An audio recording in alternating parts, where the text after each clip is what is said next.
বিসমিল্লাহির রহমানির রহিম। প্রিয় শিক্ষার্থীবৃন্দ, আসসালামু আলাইকুম। আশা করি বাড়িতে পড়াশোনা চালিয়ে যাচ্ছ। তবে শুধু পড়াশোনা চালিয়ে গেলেই হবে না, কীভাবে পড়তে হবে জিনিসটা বুঝে শুনে তারপর পড়তে হবে। যদি না বুঝে মুখস্থ করো তাহলে কি হবে, পরীক্ষা নকল করার মতো হয়ে যাবে। অর্থাৎ নকল করতে গেলে আমরা পরীক্ষার খাতার পাতায় লিখে নিয়ে যাই। হ্যাঁ, এখন যদি মুখস্থ করে যাও তাহলে তুমি কিন্তু তোমার স্মৃতির মধ্যে সেটা মুখস্থ করে অর্থাৎ লিখে নিয়ে গেলা, দুদিন পর সেটা হারিয়ে যাবে। তাহলে নকল করাও যা, মুখস্থ করাও তা। তাই আমরা নকল না করি, অর্থাৎ মুখস্থ না করি, জিনিসটা বুঝে শুনে পড়ার চেষ্টা করি। যাই হোক, তোমার যাতে পড়াশোনায় কোনো ব্যাঘাত না ঘটে এই কারণে আজকে আমি উপস্থিত হয়েছি রসায়ন দ্বিতীয় পত্রের প্রথম অর্থাৎ পরিবেশ রসায়নের একটি গুরুত্বপূর্ণ টপিক্সের নাম হচ্ছে ডাল্টনের আংশিক চাপ সূত্র। যদি ভিডিওটি তোমার সামান্য কোনো উপকার আসে তাহলে অবশ্যই লাইক এবং কমেন্ট করতে ভুলবা না, এবং সবার আগে যদি ভিডিওটা পেতে চাও তাহলে অবশ্যই চ্যানেলটি একটু সাবস্ক্রাইব করে নিতে হবে।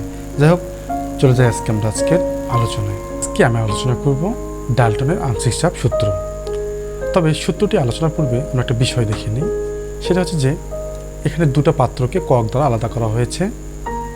এই পাত্রে A2 গ্যাস রাখা হয়েছে, পাত্রের আয়তন 50 লিটার, চাপ 1 অ্যাটমসফিয়ার। B2 গ্যাস রাখা হয়েছে 60 লিটার পাত্রে এবং গ্যাসের চাপ হচ্ছে 2 অ্যাটমসফিয়ার, তাপমাত্রা 27 ডিগ্রি সেলসিয়াস। তারা আলাদা আলাদা পাত্রে ছিল, আলাদা পাত্রে আলাদা চাপ প্রয়োগ করছে, এটাই স্বাভাবিক। এখন যদি আমি ককটা খুলে দিই, এই ককটা খুলে দিই তাহলে কি হবে, গ্যাসের ধর্ম হচ্ছে যে মিশে যাওয়া। তাহলে এই বি গ্যাস এখানে চলে যাবে, এই গ্যাস এখানে চলে যাবে, অর্থাৎ এই পুরো পাত্র জুড়েই এ গ্যাস থাকবে, আবার পুরো এই পাত্র জুড়েই বি গ্যাস থাকবে। তবে এখানে লক্ষণীয়, আগে এই পাত্রের আয়তন ছিল 50 লিটার, বি পাত্রের আয়তন ছিল 60 লিটার, কিন্তু যখন আমি কক খুলে দিলাম দুটো পাত্র মিলে একটা পাত্র হয়ে গেল। যদি পাত্র এ ছিল, পাত্র বি ছিল, এখন দুটো মিলে কয়টা পাত্র হয়ে গেল, একটা পাত্র। এবং একটা পাত্রের আয়তন কত হলো, 60 যোগ 50 সমান 110 লিটার। এখন এই গ্যাস 50 লিটার পাত্রে যে চাপ 1 অ্যাটমসফিয়ার দিয়েছিল, এই বড় পাত্রে আসার পর তার চাপটা কি আগের মতোই থাকবে? অবশ্যই থাকবে না, পরিবর্তন হয়ে যাবে। B2 গ্যাস 60 লিটার পাত্রে যে চাপ করেছিল 2 অ্যাটমসফিয়ার, এই চাপটা কি ওরাই থাকবে? এখানে আসে না, পরিবর্তন হবে, কারণ সে আগে ছিল 60 লিটার, এখন আসে সে 110 লিটারে। কেমন? এখন যেহেতু এই দুটো পাত্র মিলে একটা পাত্র হয়েছে এবং এই পাত্রের সর্বত্রই A2 এবং B2 গ্যাস আছে, তাহলে এ গ্যাস পুরো পাত্র জুড়ে একটা চাপ প্রয়োগ করবে, বি গ্যাসও পুরো পাত্র জুড়ে অবস্থান করে একটা চাপ প্রয়োগ করবে। মোট চাপ হবে উভয়েরই এই আলাদা আলাদা চাপের সমষ্টির সমান। এই আলাদা আলাদা চাপটা সেটাকে বলা হচ্ছে আংশিক চাপ, এবং এটা হিসাব করে দেখা গেল যে মোট চাপ হলো 1.54 অ্যাটমসফিয়ার। আমরা জিনিসটা খুব সহজে বুঝলাম, কিন্তু এটা এত সহজ ছিল না। এটা নিয়ে প্রথমে গবেষণা করে বিজ্ঞানী ডাল্টন, হ্যাঁ, এবং একটা সূত্র প্রদান করে যেটাকে আমরা ডাল্টনের আংশিক চাপ সূত্র বলি। ডাল্টনের আংশিক চাপ সূত্র আলোচনার আগে যে জিনিসটা জানতে হবে, আংশিক চাপটা কি। আংশিক চাপ একটু আগে দেখে নিলাম। পরস্পর বিক্রিয়াহীন দুই পদার্থিক গ্যাস পাত্রের আয়তন এককভাবে দখল করে যে চাপ প্রদান করে তাকে আংশিক চাপ বলে।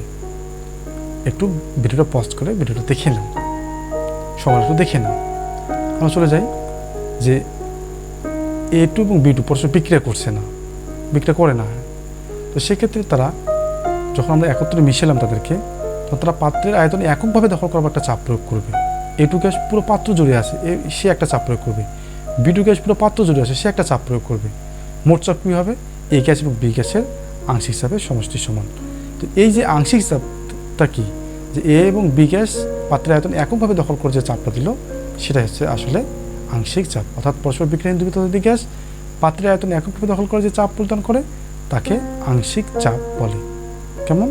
তাহলে এ গ্যাস পুরো পাত্র জুড়ে অবস্থান করে যে চাপ দিয়েছিল সেটা এ গ্যাসের আংশিক চাপ, বি গ্যাস পুরো পাত্র জুড়ে অবস্থান করে যে চাপ দিয়েছিল সেটা হচ্ছে বি গ্যাসের আংশিক চাপ। ডাল্টনের আংশিক চাপ সূত্রে যখন আমরা একটা অনুসিদ্ধান্ত প্রমাণ করব তখন একটা জিনিস প্রয়োজন হবে, সেটা হচ্ছে মোল ভগ্নাংশটা কি। আমরা মোল ভগ্নাংশটা দেখে নিই। মোল ভগ্নাংশ হচ্ছে যে মিশ্রণের কোনো একটি উপাদানের মোল সংখ্যা এবং মিশ্রণের মোট মোল সংখ্যার অনুপাত। কেমন? মিশ্রণের কোনো একটি উপাদানের মোল সংখ্যা এবং মিশ্রণের মোট মোল সংখ্যার অনুপাতকে বলা হচ্ছে ওই উপাদানের মোল ভগ্নাংশ। না বুঝে থাকলে ভিডিওটি পজ করে একটু সংখ্যাটা মুখস্থ করে ফেলো। এবার আমরা ভালো করে বোঝার চেষ্টা করি। ধরলাম যে একটা পাত্রে দুটো গ্যাস আছে, এটা একটা পাত্র, এই পাত্রে দুটো গ্যাস আছে, একটা হচ্ছে A2 আছে 2 মোল, এবং B2 আছে 3 মোল। মোট মোল কত হলো?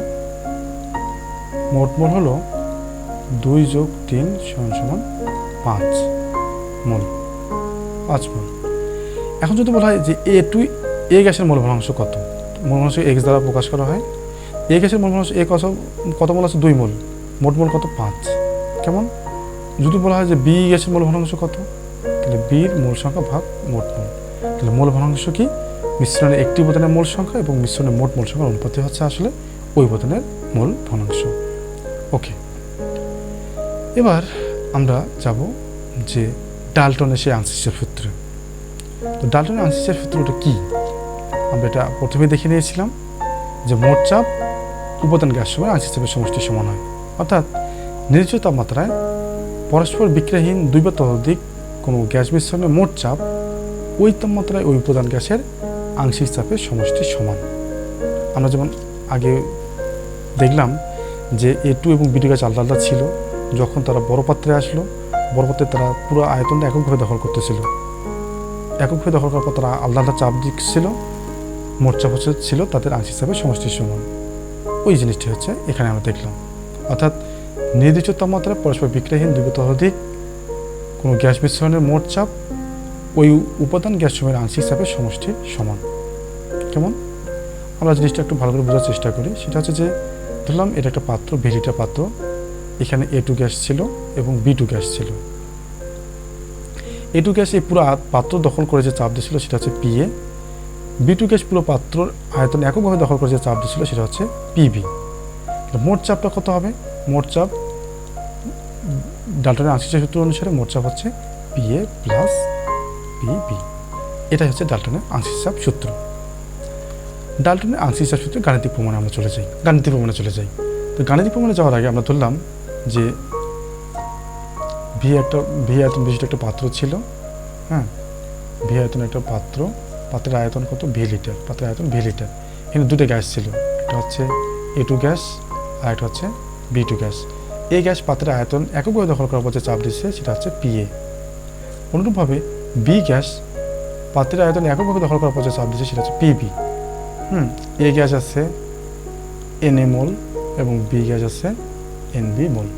অর্থাৎ ভি লিটার পাত্রে দুটো গ্যাস ছিল A2 এবং B2, এদের চাপ হচ্ছে PA এবং PB এবং মোল সংখ্যা হচ্ছে Na এবং NB।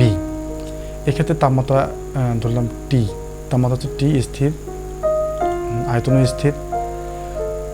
তাহলে মোট মোলটা কত পেলাম আমরা এখানে? মোট মোল পেলাম, মোট মোল হচ্ছে মোট মোল N = Na + NB। কেমন? তাহলে আদর্শ গ্যাসের অবস্থার সমীকরণ, আদর্শ গ্যাসের অবস্থা থেকে আমরা কী পাই? যে PV = nRT। এটা আমরা জানি। হ্যাঁ, এখানে P হচ্ছে চাপ, V হচ্ছে আয়তন, N হচ্ছে মোল, আর হচ্ছে মোলার গ্যাস দ্রব্য, T হচ্ছে তাপমাত্রা। সেক্ষেত্রে আমরা কী পাবো? P = nRT/B। এটা পাবো। এটাকে আমরা 1 নং সমীকরণ দিলাম। তো এটা হচ্ছে আদর্শ গ্যাসের অবস্থার সমীকরণ। কেমন? এখন যদি আমরা ধরি যে এখানে যে A2 গ্যাস ছিল, তো A2 গ্যাসের ক্ষেত্রে আংশিক চাপটা কি হবে? PA। তাহলে PA কি হবে? যে এর মোল সংখ্যা nRT/B, 2 নং সমীকরণ। অনুরূপভাবে B2 গ্যাসের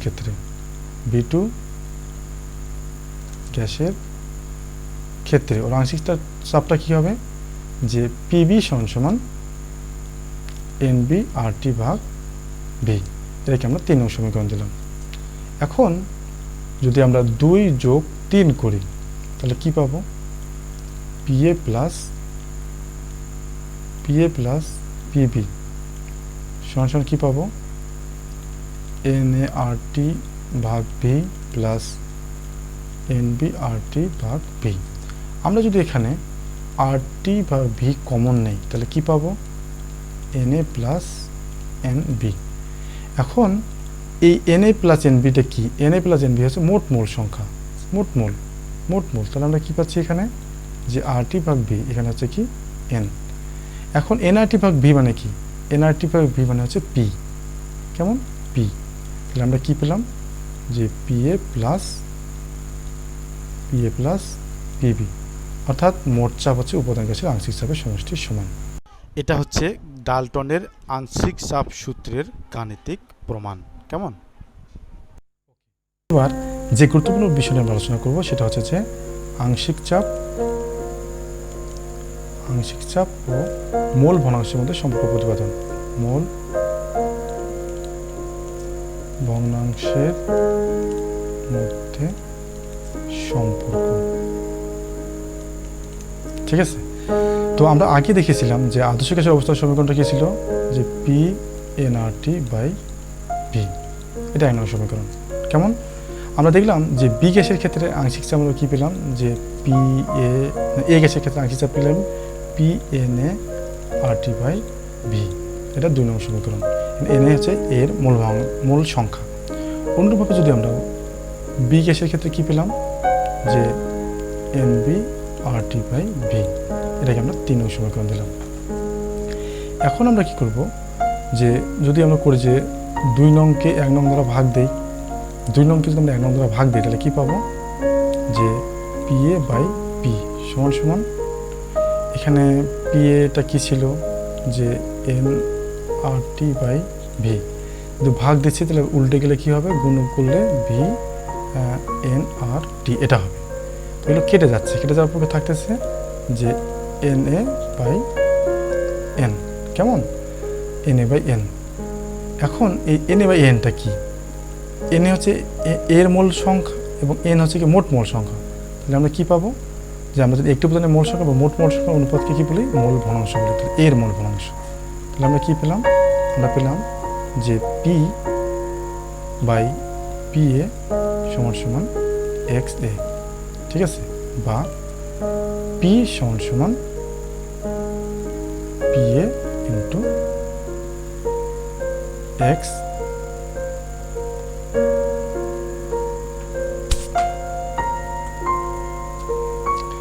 এবার যে বিষয়টি আমরা আলোচনা করব সেটা হচ্ছে যে এবার আমরা যে গুরুত্বপূর্ণ বিষয়টি আলোচনা করব সেটা হচ্ছে আংশিক চাপ এবং মূল ভগ্নাংশের মধ্যে সম্পর্ক প্রতিপাদন। অর্থাৎ আংশিক চাপ ও মূল ভগ্নাংশের মধ্যে সম্পর্ক। আংশিক চাপ ও মূল ভগ্নাংশের মধ্যে সম্পর্ক। কেমন? তো আমরা আদর্শ গ্যাসের অবস্থার সমীকরণ থেকে পেলাম যে পি সমান সমান N R T by V. হ্যাঁ, এখানে পিটা কী ছিল, পিটা ছিল গ্যাসের মোট চাপ, এন হচ্ছে গ্যাসের মূল সংখ্যা।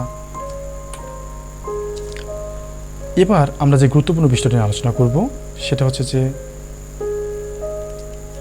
আংশিক চাপ ও মূল ভগ্নাংশের মধ্যে সম্পর্ক প্রতিপাদন। সম্পর্ক আংশিক চাপ এবং মূল ভগ্নাংশের মধ্যে কী সম্পর্কটা হবে। তো আদর্শ গ্যাসের অবস্থার সমীকরণ থেকে আমরা কী পেয়েছিলাম একটু আগে, যে N R T by V, এটা 1 নং সমীকরণ। পি হচ্ছে মোট চাপ, ভি হচ্ছে পাত্রের মোট আয়তন, এন হচ্ছে মোট মূল সংখ্যা, আর হচ্ছে মূল গ্যাস, টি হচ্ছে তাপমাত্রা। এখন এই গ্যাসের ক্ষেত্রে আমরা কী পেয়েছিলাম, যে N A R T by V, এটা 2 নং সমীকরণ। বি গ্যাসের ক্ষেত্রে আমরা কী পেয়েছিলাম, বি গ্যাসের পেয়েছিলাম যে N B R T by V, এটা 3 নং সমীকরণ। এখন যদি আমরা এরকম করি যে 2 নংকে 1 নং দ্বারা ভাগ করে পাই, তাহলে কী পাবো, পি এ বাই পি। হ্যাঁ, পি এটা কী ছিল, N A R T by V. যদি ভাগ হচ্ছে তাহলে গুণ দিলে কী হবে, উল্টে যাবে। তাহলে ভি এন আর টি কেটে যাওয়ার পর কী থাকতেছে, N A by N. N A by এনটা কি, এন এটা হচ্ছে যে এর মূল সংখ্যা আর এন হচ্ছে মোট মূল সংখ্যা। একটি উপাদানের মূল সংখ্যা এবং মোট মূল সংখ্যার অনুপাতকে আমরা কী বলি, আমরা বলি মূল ভগ্নাংশ। তাহলে এর মূল ভগ্নাংশ। তাহলে আমরা কী পেলাম, আমরা পেলাম যে বা পি এ বাই পি সমান সমান এক্স এ, বা কি, যে পি এ সমান সমান এক্স এ ইন্টু পি। কেমন? এটা একটা পেলাম যে আংশিক চাপ সমান সমান এর আংশিক চাপ সমান সমান এর মূল ভগ্নাংশ ইন্টু মোট চাপ। অনুরূপে যদি আমরা কী বলি, যে 3/1 তাহলে আমরা কি পাবো? আমরা শেষে পাবো যে পি বি সমান এক্স বি ইন্টু পি, অর্থাৎ বি এর আংশিক চাপ বি এর মূল ভগ্নাংশ ইন্টু মোট চাপ। তাহলে আমরা কি বলতে পারি? উভয় ক্ষেত্রে পেলাম যে এর আংশিক চাপ সমান এর মূল ভগ্নাংশ গুণ মোট চাপ, বি এর আংশিক সমান বি এর মূল ভগ্নাংশ গুণ মোট চাপ। সুতরাং আমরা বলতে পারি যে আংশিক চাপ সমান মূল ভগ্নাংশ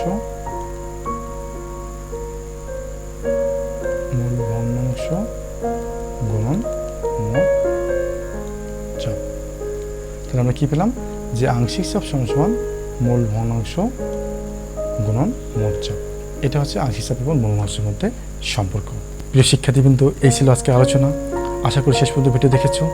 শুধু ভিডিও দেখলে হবে না, বই পড়তে হবে, বইয়ের পোকা হতে হবে। যত বেশি বই পড়বা তত বেশি শিখবা। আগামী ভিডিও দেখার জন্য আমন্ত্রণ রইল এই শুভকামনায়। আসসালামু আলাইকুম।